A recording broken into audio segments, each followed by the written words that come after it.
युवा साथियों, आज मैं गांव से लौटा हूं क्योंकि सिस्टरों की शादी थी। मैं गांव था, लेकिन आने के बाद जो सोशल मीडिया पे जो फर्स्ट ग्रेड सेकंड ग्रेड का परिणाम हो और चाहे बेसिक कंप्यूटर अनुदेशक भर्ती के चयनित अभ्यर्थियों और जिला आवंटन का मामला हो, माननीय शिक्षा मंत्री बी डी कल्ला जी से मेरे फोन पे बात हुई थी और उन्होंने शिक्षा विभाग के अधिकारी को निर्देश दिए हैं। मैं आपको बताना चाहूंगा, शिक्षा मंत्री जी ने बताया कि आज संडे है, अवकाश है, कल भी छुट्टी है, उसके बावजूद भी शिक्षा निदेशालय के कर्मचारी काम में लगे हुए हैं और कहा कि कल तक वो पूरा प्रयास कर रहे हैं कि कल तक जिला आवंटन हो जाए। यानी कि बेसिक कंप्यूटर अनुदेशक भर्ती की चयनित अभ्यर्थियों के लिए अच्छी खबर है, कल जिला आवंटन हो जाएगा यदि कोई टेक्निकल प्रॉब्लम नहीं आई तो, और आ गई तो परसों हो जाएगी। लेकिन उन्होंने कल के लिए कहा, एक दिन तो मैं एक्स्ट्रा जोड़ रहा हूं क्योंकि कई लोग पीछे पड़ जाते हैं, आपने कल के लिए कहा था। और इसके अलावा साथियों, फर्स्ट ग्रेड सेकंड ग्रेड के लिए जब हम पहले गए थे, हमारे सामने आरपीसी सचिव को फोन किया था, उन्होंने मार्च के लिए कहा था। दोबारा अभी थोड़े दिन पहले मिल के आया था, आरपीसी सचिव को फोन किया तो वो बाहर थे। एक चीज आप लोगों को मैं बताना चाह रहा हूं कि हम जो लोग चाहते हैं कि पहले फर्स्ट ग्रेड सेकंड ग्रेड फिर थर्ड ग्रेड की नियुक्ति प्रक्रिया पूरी हो। अब मैं आज देख रहा था, ये मेरे पास फोन भी आया, किसी ने कहा कि बी डी कल्ला जी इस्तीफा दो, आप ट्वीट क्यों नहीं कर रहे। तो साथियों, मैं एक चीज आपको बताना चाहूंगा, ट्विटर की दुनिया से बाहर निकलकर संघर्ष करना भी सीखिए। जब शिक्षा मंत्री जी के घर पे पूछे तो 25 लोग पहुंचे, फिर भी वो संख्या मायने नहीं रखती। शिक्षा मंत्री जी ने फोन भी किया था। पूर्ववर्ती सरकार में जब मैं वासुदेव नानी जी शिक्षा मंत्री जी थे या कोई भी मंत्री थे, उनके पास जाते थे तो वो आरपीएससी के लिए कहते थे संवैधानिक संस्था है, हम केवल निवेदन कर सकते हैं, निर्देश नहीं दे सकते हैं।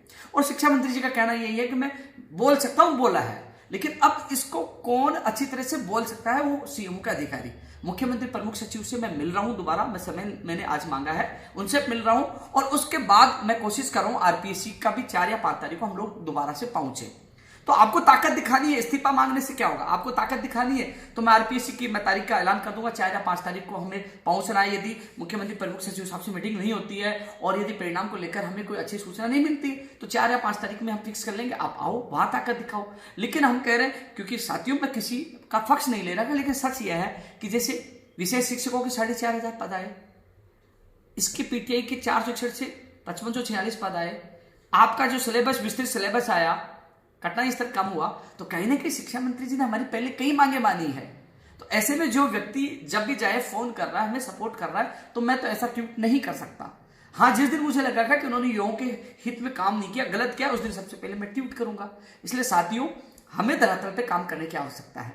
साथियों, मैं कुछ दिन घर क्या चला गया, यदि मैं घर चला गया, इस दौरान कोई आरपीएससी के बाहर प्रदर्शन करने गया, अधिकारियों से मिलने गया, आप किस अधिक मंत्री का मामला है, कुछ दूसरे मंत्री से फोटो खिंचवा के डाले, उससे मतलब क्या होगा, धरातल पे संघर्ष करना होगा। आते ही मैंने सबसे पहले आज ट्वीट किया कि मैं आ चुका हूं। हालांकि आपने, मैं कुछ घंटों से मैं देख रहा हूं, मैं ट्वीट नहीं कर पा रहा, रीट्वीट और लाइक ही कर पा रहा हूं, लेकिन ट्वीट नहीं कर पा रहा। कारण पता नहीं क्या टेक्निकल समस्या आ गई। इसलिए मैं फेसबुक पर, यूट्यूब पर ही मैं आप लोगों को जो भी अपडेट होगी मैं देता रहूंगा। लेकिन मैं ये कहना चाहूंगा कि जैसे मान लीजिए जो थर्ड ग्रेड का जो परिणाम जारी होगा, यानी कि 98,000 लोगों के दस्तावेज सत्यापन होगा, उस समय में उस पर समय लगेगा। उनके दस्तावेजों को चेक जो बीकानेर निदेशालय की टीम जो जांच करेगी, क्योंकि 2 गुना का परिणाम जारी होगा, कर्मचारी चयन बोर्ड वाले भी उनको जांच करेंगे, फिर 1 गुना का परिणाम आएगा और फिर ये जो 1 गुना का जो परिणाम आएगा और उसके बाद कर्मचारी चयन बोर्ड के द्वारा वो जो 48,000 लोगों का फॉर्म बीकानेर निदेशालय भेजा जाएंगे, फिर वो लोग उनकी जांच कराएंगे। इसमें समय लगेगा, बहुत समय हमारे पास रहेगा।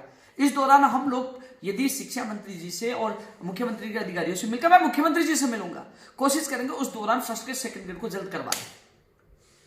तो वो प्रयास कर रहे हैं। हम लोग किसी को जिसका विभाग है, जैसे मान लो बेसिक कंप्यूटर अनुदेशक भर्ती एक शिक्षा विभाग उनके अंडर में, उन्होंने तुरंत कह दिया, छुट्टी के दिन भी कर्मचारियों को लगा रखा है, जो पॉजिटिव स्तर पर वो चल रहा है। तो हम किसी को नाराज नहीं कर सकते, हमें काम इनसे ही करवाना है। कोई बैठे कुछ भी ट्वीट कर सकता है, कल मेरे लिए भी ट्वीट कर सकता है, लेकिन मुझे मेरे युवा बेरोजगारों का भला करवाना है, तो मुझे इसी नीति अनुसार चलना है। मैं हर कोई ट्वीट नहीं कर सकता। इसलिए साथियों, शिक्षा मंत्री जी, मैंने फोन किया था, डायरेक्ट फोन उठाया और उन्होंने कहा कि मैं वहां सचिव साहब से मैं इस संबंध में बात करूंगा। पहले भी आपके सामने फोन लगाया था, बात नहीं हो पाई थी। एक बार बात की थी, मार्च के लिए कहा था, दोबारा बात की थी तो वो बार टर्निंग पे किए हुए थे। तो ऐसे वो बात कर रहे हैं। इसके अलावा जो बेसिक कंप्यूटर अनुदेशक भर्ती का जिला आवंटन का कल हो जाएंगे, उन्होंने कह दिए, उसके बाद आपके नित्य आदेश हो रहे। तो कहने के पॉजिटिव है, तो थोड़ा सा पॉजिटिव मेरा युवा साथियों आपको रहना पड़ेगा, क्योंकि किसी के इस्तीफा मांगने से क्या आप लोगों के क्या परिणाम आ जाएगा। कम से कम यह सोचिए, हमें काम, क्योंकि आप तो ट्वीट कर सकते हो, मुझे तो आपके काम के लिए रोज अधिकारियों के सामने, मंत्रियों के सामने जाना पड़ता है। तो मुझे जो भी ट्वीट करना, जो भी फैसला करना, सोच समझ के करना पड़ता है, क्योंकि मुझे गाँव का काम करवाना है। जिम्मेदारी मेरे ऊपर बहुत बड़ी है। लेकिन ये भी सोचिए कि जब मैं कुछ दिन के लिए गाँव क्या चला गया, कोई भी आपके पक्ष में आके धरातल पे कार्य किया? कोई नहीं किया। और मैं आज आया हूं और आज से ट्विटर पे लगा, और मैंने आज भी बात की, मुझे 1-2 दिन में समय मिलेगा मैं वहां भी, और यदि वहां से सीएमओ से मैं वार्ता नहीं होता है तो 4 या 5 तारीख को हम फिक्स करके आरपीएससी भी चलेंगे। तो आपको ताकत वहां दिखानी है। इसलिए साथियों, मैं इसलिए कह रहा हूं कि शिक्षा मंत्री जी पॉजिटिव थे, मेरे सामने फोन किया था तो मैं उसको नेगेटिव नहीं ले सकता। इसलिए साथियों, कंप्यूटर अनुदेशक भर्ती के अभ्यर्थियों के लिए अच्छी सूचना है। पीटीआई भर्ती के लिए फोन किया था उन्होंने, तो हरिप्रसाद शर्मा जी को, तो उन्होंने 10 से 15 दिन का नाम लिया था। तो जहां हम जाते हैं उनको कहते हैं साहब उनको फोन कर दीजिए, वो हमारे सामने फोन करते हैं। फिर अधिकारी नहीं सुने, क्योंकि यह हालात पिछली सरकार में भी थी। फोन कर देते, वो ये कहते थे कि संवैधानिक संस्था हम फोन कर सकते हैं, काम करना उनके हाथ में। तो साथ ही कोई भी ट्वीट करो या कोई भी अभियान चलाओ तो सोच समझ कर चलाओ।